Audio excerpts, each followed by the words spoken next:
Welcome to the Book Faire podcast. My name is Anthony, and this week we have an interview with Sharon G. Flake. The ACLU files a lawsuit against the Department of Defense Education Activity for pulling books from school shelves. Scholastic is to release 3 mini ebooks based on the popular YouTube series Skibbity Toilet, and a recent blunder by Secretary of Education Linda McMahon has gone viral. Let's begin with an interview with Sharon Flake. Good morning, Sharon. How are you doing today?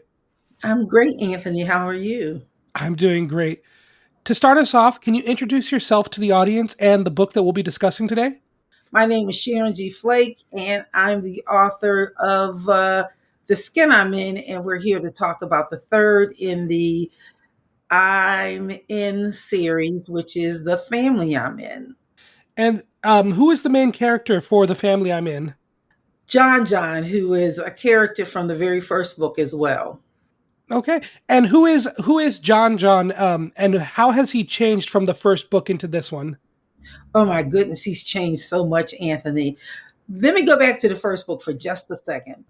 I'm mostly known for The Skin I'm In, which came out like 25, 27 years ago. There are a million copies of that book on the planet. And that book is about a dark-skinned girl who gets picked on because people don't like how she looks. They don't like how she dresses, and Malika has to learn to love and value herself for who she is. Well, the person that picked on her a great deal, but not the only person, was John. And for years, people asked me, does he like her? Does he really like her? And so people get to see John really evolve. John is a nerd. He loves archery. He cannot get a girlfriend for a number of reasons. He wants to be kissed and he wants a girlfriend. And so he's in the all-girls book club at school. He has a really, I think, amazing father who is sort of like a community hero and a mentor to other boys. But when it comes to his son, he can do things for him physically. He can show up for him as well. He will show up for him. But he really, in a way, wishes he was a different kind of boy. You know, the kind of boy that could shoot hoops, and John doesn't like that. The kind of guy who has loads of girlfriends so the dad can say, look at my boy. And that's not John either. And so they're in this book working through their relationship. And as you said, which I love, and I told you I'm going to start saying it. So when you hear it, it's because of you, Anthony, that John wasn't sure or isn't sure what his life will be or what it'll look like, but he is very sure that he wants it to be his life defined by who he is and what he wants. And do you want to talk a little bit about how John's relationship between him and his father, even though he, as you said, his dad is very prominent in the community. He's a businessman. He knows everybody. However, he's not exactly is he the role model that John is looking for? I think in many ways he is. I think what happens, is that we expect everybody to be all things. And most of us are a little broken or have some missing parts. And so I think he's exactly the role model. Not exactly. I think he's the role model in part that John is looking for. But he is also looking for validation from his father. He's also looking for his father to make space and room for him to be whoever he is, right? The kind of boy and a man he wants to be. His father has a problem with that. Now, there's another boy in the book, and people will remember him from the first novel too, Caleb. For readers of The Skin I'm In, Caleb was the guy that was madly in love with Malika. And I'll just say they're still together, folks. That's all I'll say. And Caleb is dealing with his father too. Caleb has an amazing father. He's had his aneurysm burst, so he's had some physical challenges. And Caleb has decided, I could fill his shoes. I will fill his shoes, and I will work a really hard job over the summer. I'll pay bills. I'll figure out money. I'll do all of that. And it does become a strain on him because he is like 16 and a half. He's a kid. Each boy gets something from the other guy's father that he can't, for at least now, get from his own father. John can go to Caleb's father and he can get nurturing. He can get really solid information. He can just say what's ever on his heart and be exactly who he is and not be judged. Caleb needs some things from John's father, right? He needs a job, and John's father is going to give him that. He needs some other things, and before he can ask, John's father has the answer to the problem. So, in a sense, they both, these men together, do fulfill the needs of the boys. It's just that they're coming from different directions at different times. And you mentioned that the boys, John gets something from Caleb's father, and Caleb gets something from John's father that they feel that they're lacking in their own relationships with their parents. Would you consider that to be a more of a sense of community as opposed to looking for parental figures in their lives? Huh.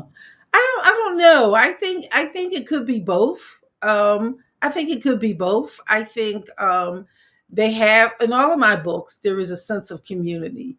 When I first started off writing Anthony, I noticed there were lots of books where I'm like, where are the grown-ups in the book? Like, there were books about kids that ran away and they were all on their own, or parents that disappeared. And I was like, well, what kind of world is that? Adults are all over the place.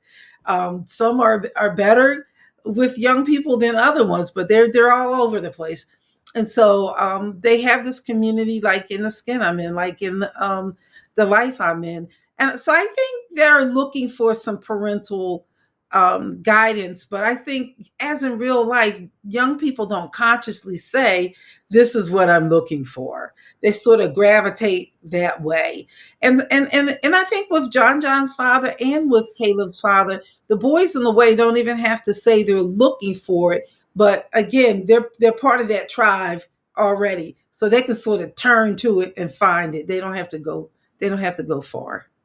And you mentioned earlier, you mentioned Sharon that in your writing, typically you say to yourself, "Where are the grown-ups in these stories?" I think that's an interesting challenge that authors who write for young audiences typically face, is finding a balance between giving young characters agency in their stories and remembering that these are children. Reading the family I'm in, looking at the cover of the book, and looking at not just culture in America about starting work, but especially in marginalized groups like in Black families, where the son may have to start finding a job to support the family, which is not exclusive to Black communities. It's everywhere in America. It's also important to remember that these are children. It's is that something that you are trying to be conscious of as you're writing I John, and do. Caleb? Yeah, I do, but I don't do it because they're Black children and I want you to remember that per se. I do it because it's one of my core beliefs that they're children. And I came from a community myself, all Black community, big city, Philadelphia, sort of small neighborhood, a big section of the city, North Philly, but a small little block where we all knew each other. And every parent could, it's almost like a small town, could say, sometimes we'd say, Miss Connie across the street, a hairdresser. My mother did days work, so she'd be off working, my father be off working. And, maybe you sneak off the porch and she'd say, I know Bert would not want you out. Go in that house, right? Or when I got older and I was in my 20s and I was coming from college, and I would just go and pop by every house because they were always sitting on the porch in the summertime. And then it's like, oh, go see Miss Connie. I'm going to see Mr. Buster. I'm going to see. So that sense of family and community is something I grew up with. Going to see my grandmother nearly every weekend. We went to see my grandmother. At a certain point, we see Caleb and John exercising Caleb's father's legs. Well, that particular image came from my grandfather was had a he had a stroke, so we took care of him on Saturdays, and we didn't exercise his leg, but my mother, my grandmother, my father. So that sort of thing. It takes a village, sort of. It's how I grew up, and it's incorporated into my storytelling. I was just about to say that, Sharon. I was about to say it takes a village. It takes a village, and you're seeing all of these different people's influence on Caleb and John, especially in the school with um, Ashley's mother being the secretary, and then the vice principal who's helping out finding work for the children. Do you want to talk a little bit about John's school and how it went from it started as an all girls school, right? Yeah, yeah. And then it went into being, mixed gender school. What people will be interested in finding out is that the vice principal is Miss Saunders, and then sometimes, and she's the teacher from the first book who really does help Malika find her voice and find her way, in part because of a writing assignment she gives her that has to do with pretend you're a girl enslaved. Well, no, pretend you're somebody from the 17th century, and Malika pretends she's a enslaved black girl. And as she goes along, you get to see that, oh, Malika's really talking about her own self and her own story, right? After a while. And so here we are. If somebody pointed out, oh, they're all back together. Caleb, Malika, Charlize, the bully from the first book, and then Miss Saunders. And it's school. Someone also recently asked me, you have school as center stage in all your books. And why is that? And I wasn't that good at answering that question, but I've since thought about it some more. And I will simply say most of the kids' lives, the day is spent in school. A lot of the first happen to them in school. Sometimes it's your first kiss. Sometimes it's the first time you were bullied. Sometimes it's the first time you were actually affirmed, right? Really, sometimes it's the first time you realize you were a great writer, a great speaker, a great performer, or that you were shy, and and the library was your sort of sanctuary. So that's one reason why I have them set in schools. And John, what people should know, because we're talking about serious topics, is he's very funny. He's very humorous. So he gets, school is sort of his stage for doing a lot of things, being funny, finding a girl, being vulnerable. And he does come back to the teacher, the vice principal, even during the summer, because she gets a job for him. And he gets to have conversations about what he thinks about girls. And that was important to me, that young men be able to say some of what they think about sort of the changing expectations of young men when it comes to girls, and that I not sort of monitor them, but give them the space in the room. And hopefully, um, fathers and sons, or men who work with boys, or classroom people can have a further discussion on what that is like. And the other people get to have their say if you're going to have those kind of discussions, but that they be allowed to say some of the things they want to say, um, without being shut down in a way, because it's not always what we might think they should be saying, right? And I think that's what novels are really good at doing, really allowing people to say, hey, I'm not by myself. Oh, that's what The Skin I'm In really did for people.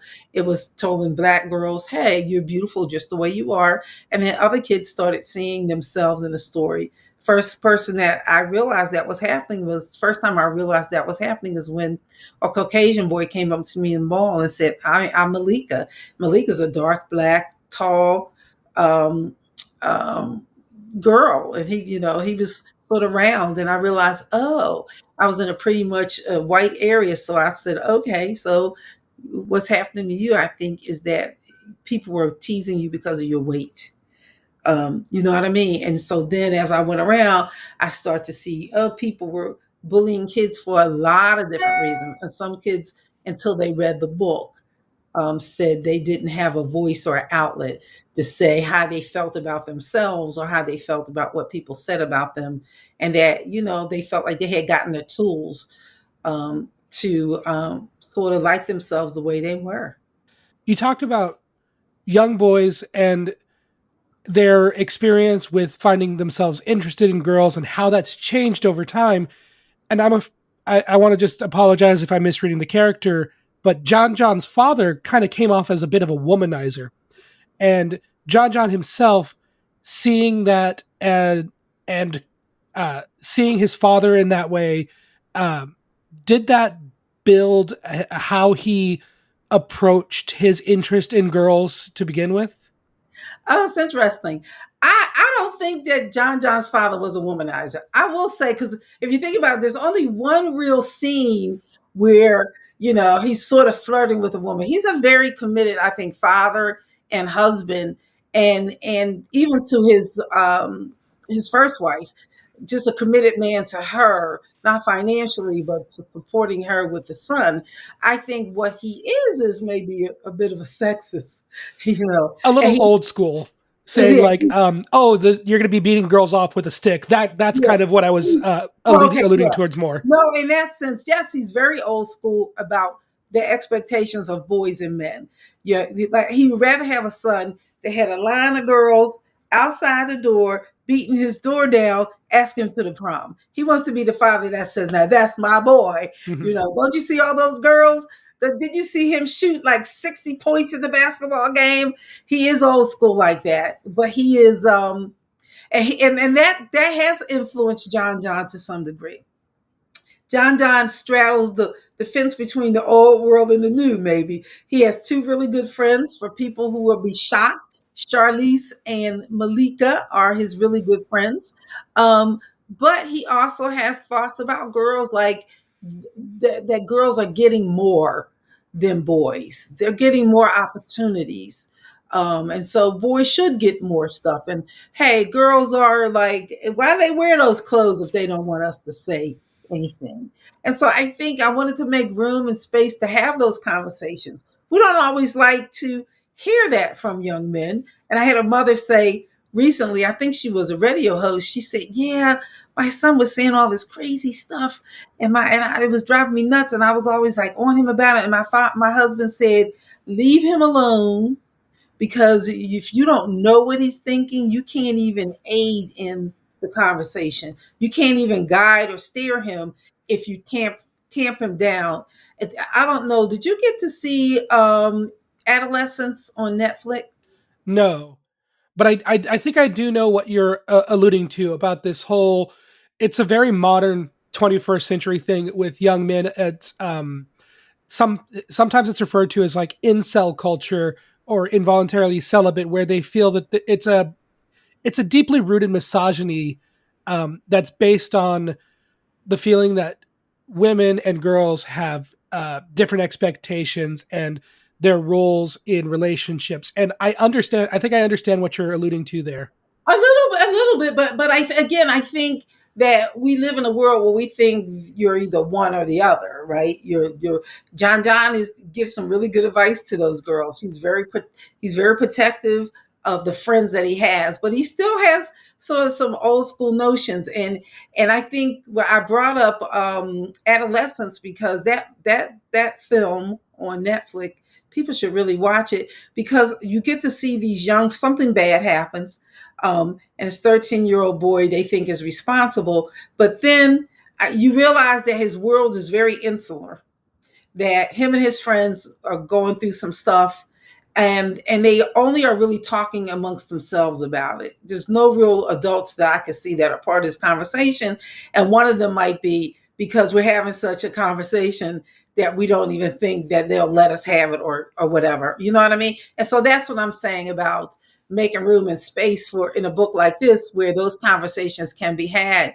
and boys can, in the company of men or whoever, work through some of that stuff, and they can be heard. I think that's important too. I think we can't have a thing where it's like, "Oh, that's so terrible," that because if they're not heard in the context of a novel, which is great, then you do get that stuff, and it's all over the internet, and it's all right. And so John John is not far, I don't know if it's right, far left. He's not really that kid, but he does make some statements, because I wanted young men to be able to have conversations about that.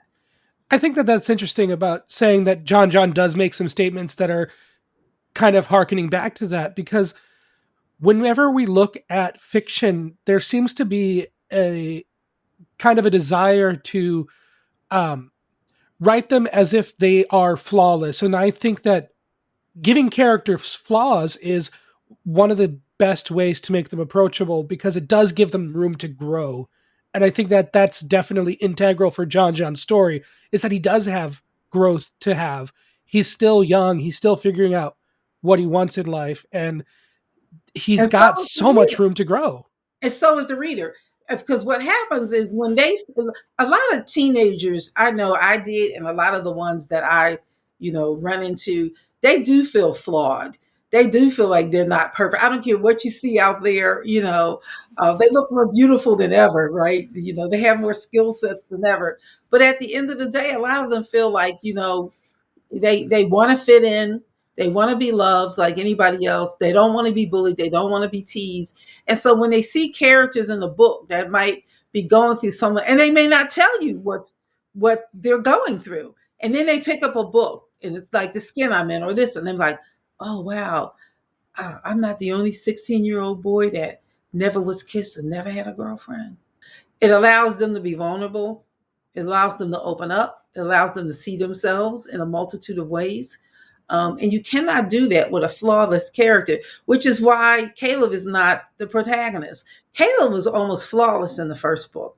He wrote poetry. He cleaned the bathroom because he was just concerned about stuff. He was an A student. And when I tried to write it, the story started from his perspective. I didn't get very far. And I'm like, he's too perfect. But just opposed him to John, then I got this to, roughen him up a little bit and see, okay, he didn't have to be perfect, but he's still trying to be perfect in this novel. That's part of his thing, right? He wants to be the hero of his father's life, and he feels the weight and the pressure of that. Yes, it's all about the weight and pressure of expectations. It's very, very well said. And Sharon, just to close this out, I ask this question to all authors that come on. So feel free to answer in any way that you like. Sharon, how do you see yourself and the work that you do as a writer? I always want to do good in the world with my work. I realized that my first book, The Skin I'm In, really did some heavy lifting. It really has impacted young people in a huge way, as per them, their teachers, their parents. And so I just want to keep on telling good stories that get young people to open up, to think, to entertain them, and to help them get to their next book. Thank you. That was an interview with author Sharon Flake. Her new book, The Family I'm In, is available now. You can learn more about Sharon at sharongflake.com. Let's now move on to recent releases. But first, if you appreciate the Book Faire podcast, there are a few ways to support the work we do here. First, you can like, rate, review, or comment on the podcast on whichever platform you're currently listening on. You can also go to patreon.com/thebookfair to find episodes posted early, as well as links to resources used throughout the show. Following on Patreon is completely free. There are no posts hidden behind a paywall. And last, and probably most important, you can help the podcast simply by sharing it with a friend, an educator, or a young reader in your life. Now, on with the show. And now, some highlights of recent releases, beginning with All the Noise at Once by DeAndra Davis. Though black high school junior Aiden loves football, he's always believed that his reactions to overstimulation connected with his autism diagnosis would prevent him from joining his older brother, star quarterback Brandon, on the high school team. When he participates in summer tryouts, his overwhelm from a multi-person pileup triggers a meltdown. Assuming he's doomed his chances, Aiden moves on, until a confluence of events results in his making the team, a development that not everyone, including some of his new teammates, is happy about. Then Aiden is involved in a physical altercation with a white teammate, and Brandon, having protected Aiden, is wrongfully charged with assaulting a police officer. With the future Brandon has worked so hard for, and the brothers' relationship in jeopardy, Aiden determines to clear his brother's name. Chapter titles count down the days leading up to and following the incident, grounding readers and injecting immediacy into Davis's propulsive debut. Aiden's intimate first-person perspective offers an organic portrayal of a black autistic teen navigating school stigma and systemic racism. Writing nuanced and complexity-rendered characters, family dynamics, and social commentary, author Davis delivers a powerful portrayal of identity and siblinghood that's as gripping as it is thoughtful. This book is recommended for ages 14 and up. Next up, The Forgotten Summer of Seneca by Camryn Garrett. A grieving tween uncovers an alternate version of Seneca Village, a predominantly free black community destroyed in 1857 in this gentle middle-grade debut by Garrett. While spending the summer with her Aunt Monica in NYC, 12-year-old Rowan Grace Robinson finds it difficult to escape reminders of happier times prior to her father's death 2 years ago. Then she stumbles through a mysterious portal in Central Park, where she discovers magically hidden Seneca Village. Befriending 12-year-old Lily, who can control plants, Rowan learns that all of Seneca's residents, descendants of the 19th century population, have magical powers and live apart from modern society. Though with the recent disappearance of Seneca teenager Sage, the portal between worlds has grown unstable, allowing unexpected visitors like Rowan. Now Rowan and Lily must work together across both worlds to find Sage and restore the portal before Seneca is exposed. Garrett weaves together themes of grief, resilience, healing, and friendship as Rowan faces the unwelcome certainty of change while experiencing joy in everyday moments. Examinations of contemporary and historical racism, as well as approachable juxtapositions of the real fate of Seneca Village with its fictional counterpart of gifted, secluded descendants, ground this fantastical adventure. This book is recommended for ages 10 to 14. Next up, On Again, Awkward Again by Erin, Entrada, Kelly, and Kwame, Mbalia. Authors Kelly and Mbalia tackle the ups, downs, and awkward in-betweens of young love in this wholesome rom-com collaboration. When high schoolers Pacey Mercado and Cecil Holloway spot each other during freshman orientation, they feel that they suddenly understand the meaning of love at first sight. But life gets in the way and their meet-cute is interrupted. They're resigned to never acting on their feelings until they're appointed to the same event committee for their freshman dance. Yet, even as Pacey and Cecil grow closer, they struggle to believe that a shot at love is worth enduring the challenges, both internal and external, that seem determined to keep them apart. Via the teens' earnest dual POVs, Kelly and Mbalia redefine established romance concepts, such as soulmates and insta-love. Humorous conversational dialogue and occasional early 2000s pop culture references balance the protagonist's cringeworthy moments and provide an approachable window into the heartwarming center of this seemingly doomed from the start love story. This book is recommended for ages 13 and up. Next up, Please Pay Attention by Jamie Sumner. In this sensorial verse novel by Sumner, a disabled 8th grader navigates trauma in the aftermath of a school shooting. Kind and outspoken B. Collin, who lives with cerebral palsy and uses a wheelchair, confidently advocates for disability accommodations at her small private school. When her teacher and several students are killed during a school shooting, B's sense of safety crumbles. Quote, "My loosened leg brace catches on the footrest of my chair, and it's pinning me here." End quote. The novel is divided into 4 parts: Seek, Hide, Heal, and Hope, that showcase B's life before, during, and after the event via narrative poems and letters addressed to an entity called Sir. Throughout, B struggles to understand the incident. Intimate lyrical verse relays her experiences, including her horseback riding therapy and feelings of claustrophobia at being indoors in the days following the shooting.